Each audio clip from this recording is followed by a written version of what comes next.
EA is now on Twitch. Join us Wednesday nights when Alistair reads a bedtime story, and Sunday mornings for a few hours of chill casual gaming, plus interviews, special guests, pickup streams, and more. Visit twitch.tv/EA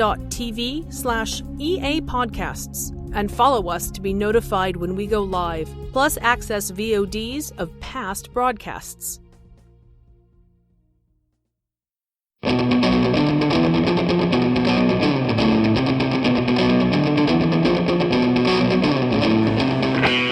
Escape Pod, Episode 879, Triptych, by Avi Burton.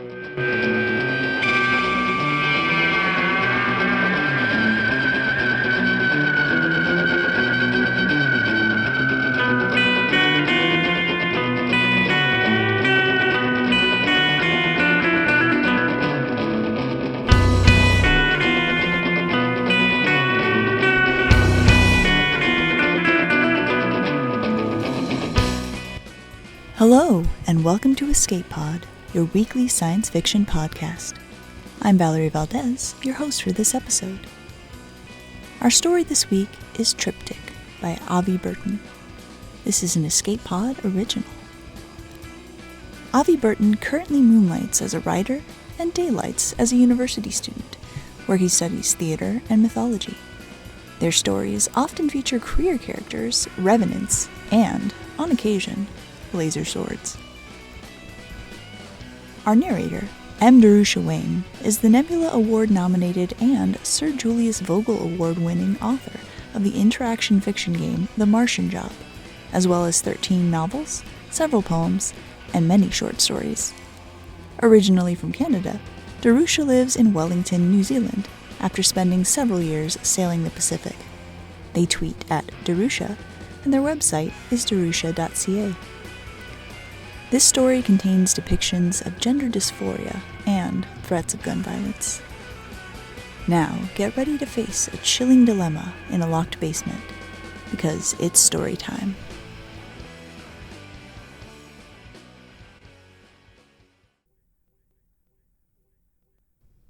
Triptych by Avi Burton. Read by Darusha Wayne. Delaney didn't have time to change before the men in suits came and bundled her into the car. Her dress fell crooked against her knees, and her makeup was half applied. The sting of cold air brushed against her bare shoulders. They hadn't let her grab a jacket either. The hasty exit and lack of preparation made her think this semi-willing kidnapping couldn't be for a public appearance. Security always made her change back into men's clothes for that, no matter how nauseous the suit and tie made her. She knew the senator's people didn't approve of her aesthetic, or her, period, but they gave her the brief grace of dressing how she liked, as long as she stayed hidden. If she ever left the house, it was as Senator Marcus Delaney. She'd never been allowed out before as this disheveled, in-between creature. Delaney sat rumpled in the back seat of the van. Janus Delivery Services read the logo imprinted on the side, and twisted her hands in her lap. There was a guard on either side of her, and one in the driver's seat, who was wearing sunglasses. They were all white, male, and had a military look. Maybe Marines? Definitely bodyguards, and not her usual handlers. None of them made eye contact with her. Lines of tension dragged down the shoulders and frowns of the security guards. Something unspoken fizzled in the air, like a live wire or a fuse burning down. "What's going on? What do you need me for?" Delaney asked. Usually she was allowed a briefing before they came to take her, but she'd been ordered to get in the car without any other information. "Quiet," said the guard on the left. "Did something happen?" "Look," sunglasses in the front side, twisting the wheel. The windows of the van were tinted, and Delaney couldn't make out more than faint road passing by. "You'll find out when you get there. Don't panic." "Didn't have a reason to until just now," Delaney answered, slumping back in her seat. She smoothed out a fold in the fabric of her dress, running her suddenly sweaty palms over her knees. Sunglasses did not reassure her. He didn't speak again for the rest of the ride. A tense, ticking silence fell, broken only by the occasional thud of the car hitting a pothole. The world outside rolled past, hazy sunset shifting into blurred twilight, and Delaney's nerves did not abate. The car pulled into the driveway of a plain, rickety farmhouse, overgrown wheat crawling up to its front windows. A safe house, Delaney thought, tasting metal in her mouth. Sunglasses put a firm hand on her shoulder, as if she would try to bolt, but she had no intention of running. Whatever awaited her inside was better than the prey animal sensation she got from standing exposed in the wheat field. She half expected a sniper to take a shot at her head, but all was silent. The interior of the house was a blur. Delaney was pushed past it before she could see much more than empty picture frames and dusty shelves.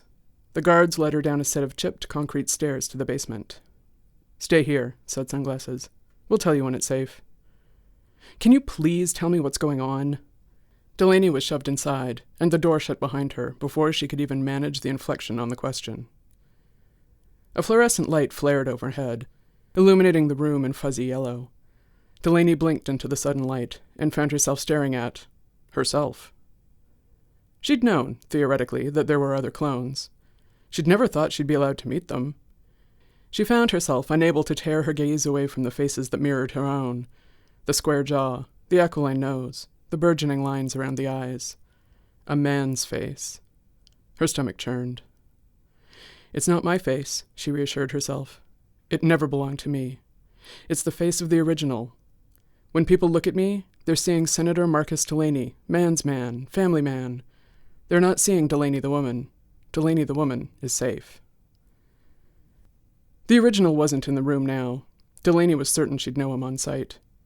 From what she'd gleaned from the news, the original had aged more quickly than his genetically engineered counterparts, and wore the wrinkles and added weight with a dour frown. The people staring her down were undeniably clones. Her nerves picked up. The man immediately in front of her could have been the senator's younger brother, or even son if Delaney squinted. He'd made an effort to look different from the original. He leaned slightly on one foot, wore his auburn hair slicked back instead of combed to the side, and was dressed in jeans and a pressed white t-shirt.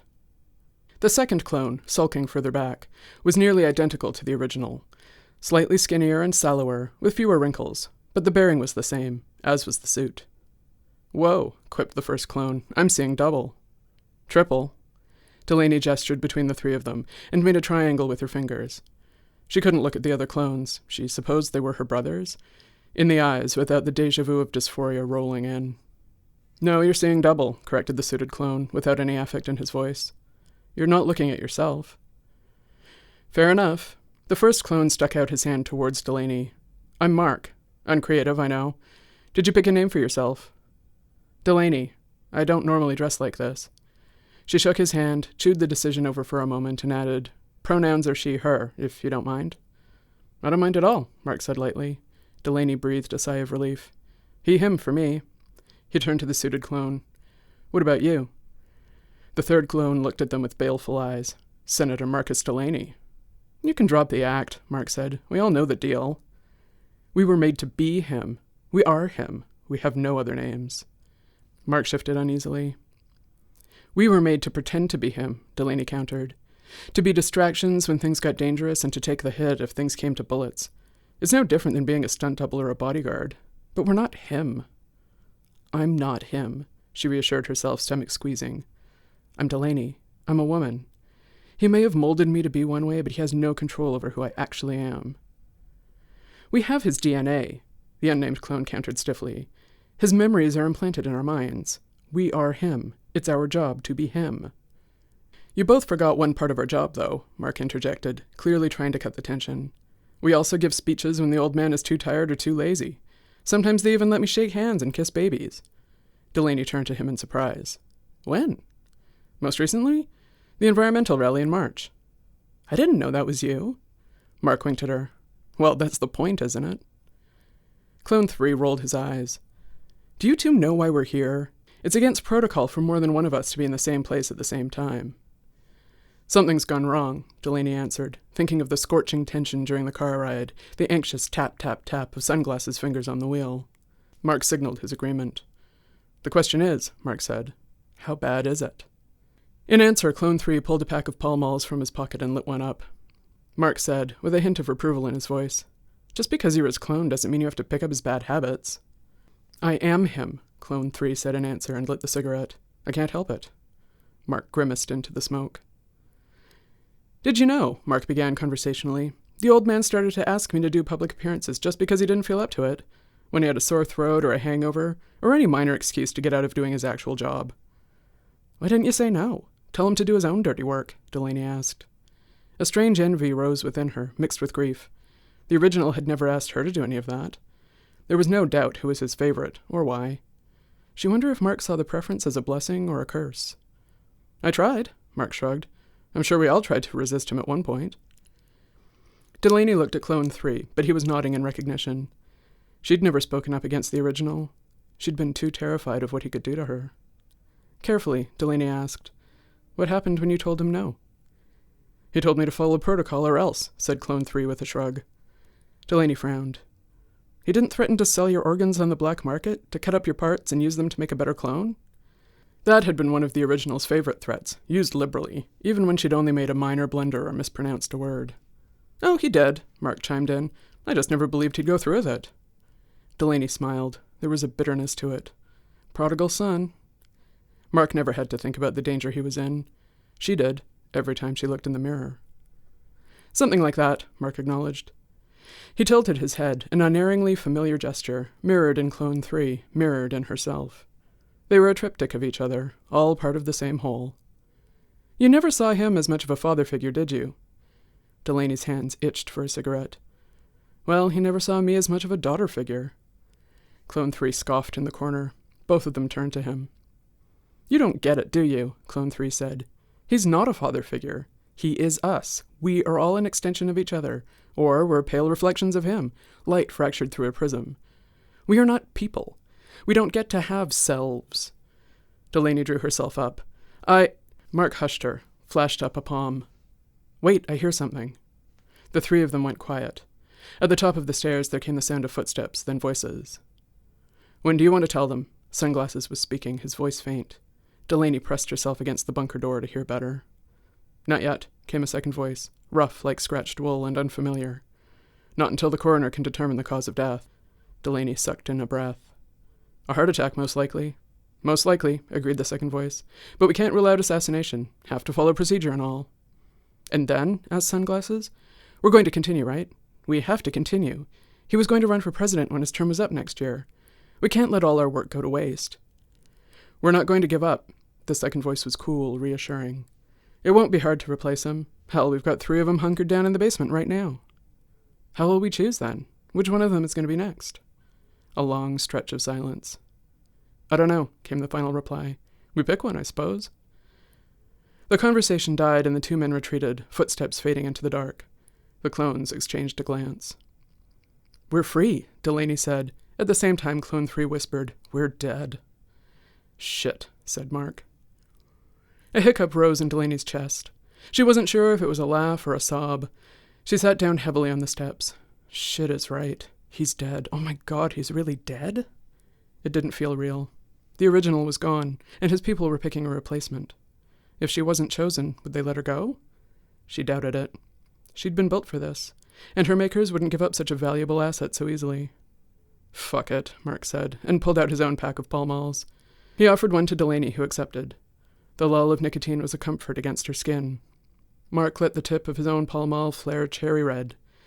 He lifted the burning end into the air like a torch. "To the old man," Mark said. "To Marcus," Delaney agreed. "Good riddance." Clone 3 raised his cigarette in silent solidarity. A heavy silence fell. The lone light bulb flickered. Delaney breathed in the acrid tinge of cigarette. "So," Mark said, blowing smoke out in a neat circle, "elephant in the room. Which of us is going to get picked?" "Toss up." Delaney spilled ash on the hem of her dress and brushed it away. "I know it doesn't seem like it, but I'm a convincing actor. I make a good man. Whenever I'm pretending to be the original, my numbers are always high with women and minorities." She was rambling, nervous. Her voice squeaked high, then dipped low, fluctuating with anxiety. "You're too much your own person," Clone 3 said, pointed, almost angry. "It will never be you.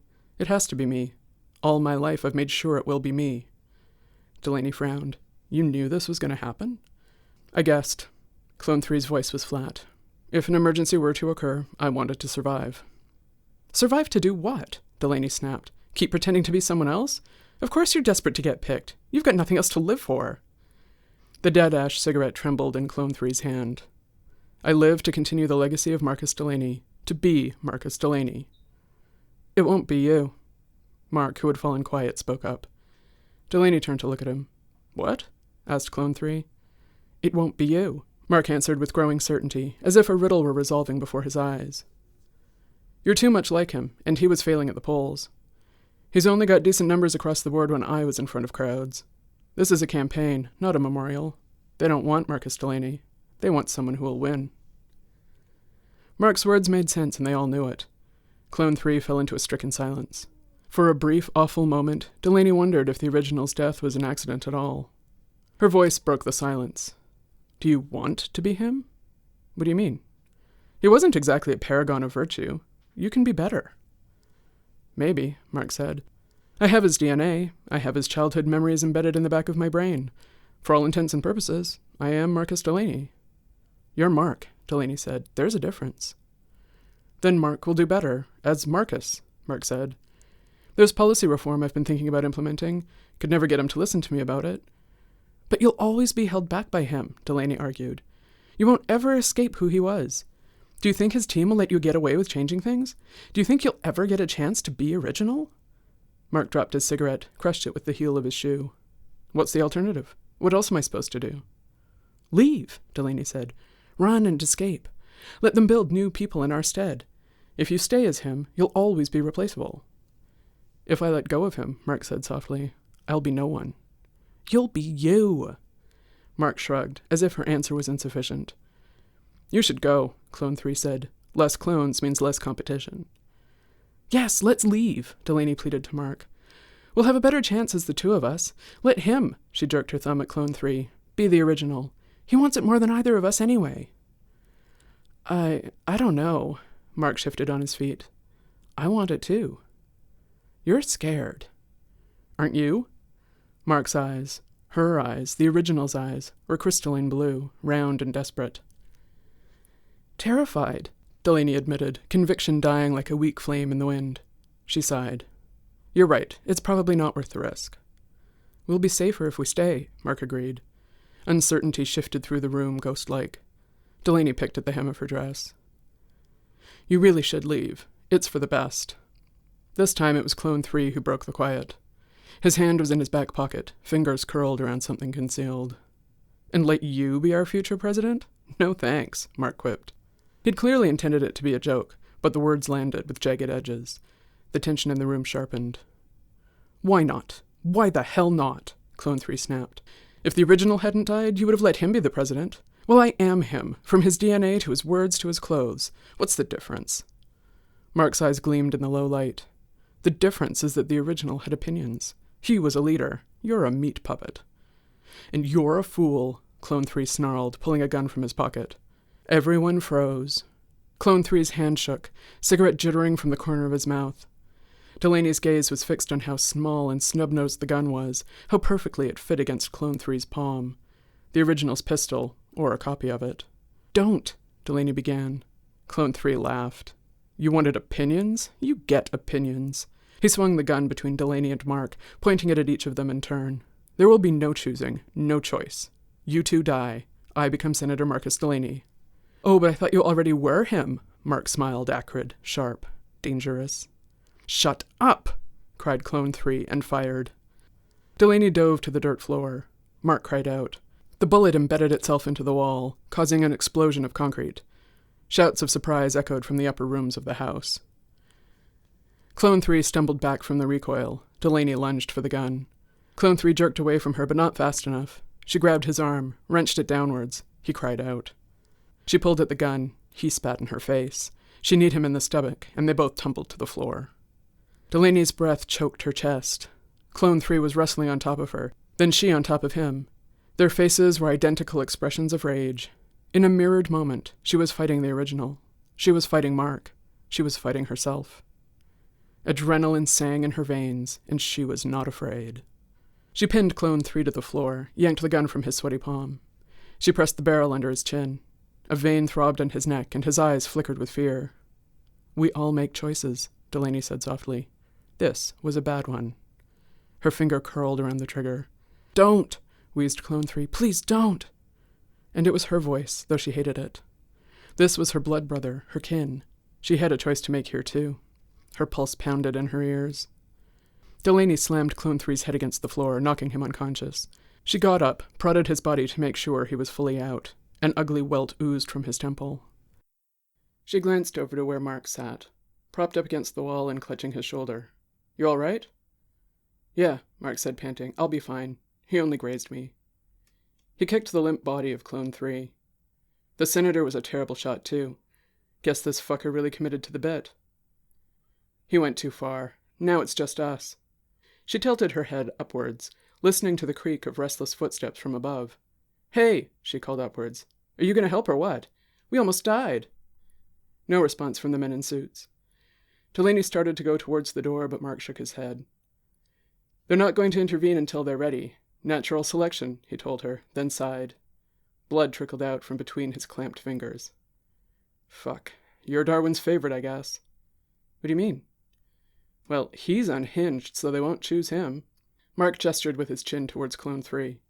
"I'm injured. This could screw up my mobility for life. At the very least, they can't afford to wait 6 weeks while I heal. You're the obvious choice, the only one left." "But—" her voice trailed off. She sat down next to him. Leftover adrenaline made her hands shake. "I don't know what to do." She could be powerful. As Senator, President Marcus Delaney. She could rule the world. She might even be able to do some good with it. But she'd never be allowed to wear a dress again. Never get the surgeries she'd been saving up for. Never feel the euphoric thrill of being called Miss. She'd sacrifice herself. And for what? For whom? Delaney never tried to run before, never even talked back. Her only small rebellion had been dressing as herself, in the dark, where no one else could see. She turned her head towards the stairs, towards the uncertainty that awaited behind the door. 3 choices, 1 painting. Senator Marcus Delaney. His clone, or her. Another decision, another difference. The original never made this choice. She wondered what he would choose, would want her to choose. Then Delaney realized she didn't care. She wasn't him. That was the difference. Delaney put a hand on Mark's uninjured shoulder. "When you're in charge," she said, "do me a favor, all right? Pass a bill protecting trans people. Name it after me." "What?" "As soon as they come down here, I'm going to run," Delaney said, and slipped the pistol into her pocket. "And I won't stop running until I've escaped. You'll be president. I'll be me." Above her, the door creaked open.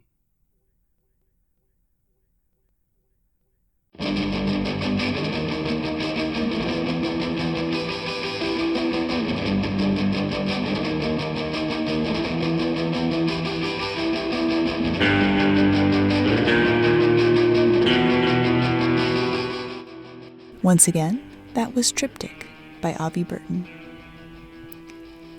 There are many kinds of denial of self that manifest in fiction as in life, and gender suppression is a particularly brutal one currently in the midst of an ugly political and social struggle.